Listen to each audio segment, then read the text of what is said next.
కూటమి ప్రభుత్వం వచ్చింది దగ్గర నుంచి ప్రజలు ఎలా ఉన్నారు మీకు అనేది ఎలా అనిపిస్తుంది సార్? కూటమి ప్రభుత్వం వచ్చినప్పటి నుంచి ప్రజలందరూ ఎంతో ఆనందకరంగా ఉన్నారు.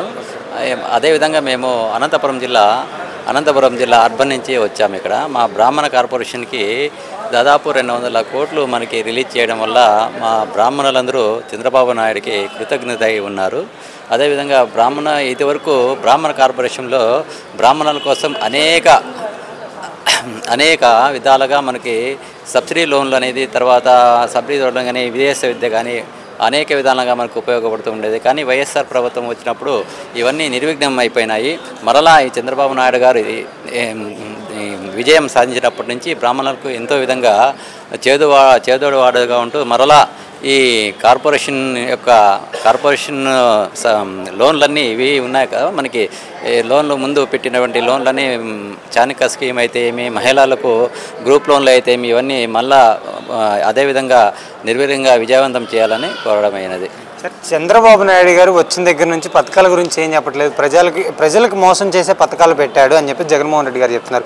నిజమని అంటారా సార్? మీరేమంటారు? అదేం లేదు. ఇప్పుడు ఎంతో విధంగా బ్రాహ్మణులకైతే ఎంతో విధంగా అందుతున్నాయి.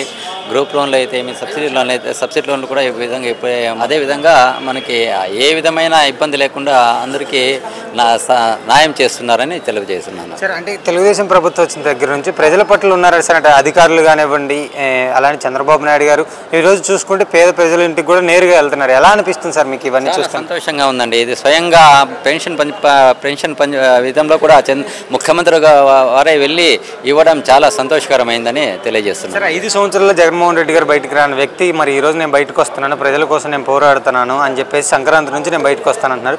వస్తే ఎలా ఉంటుంది అంటారు? వస్తారని నమ్ముతున్నారా?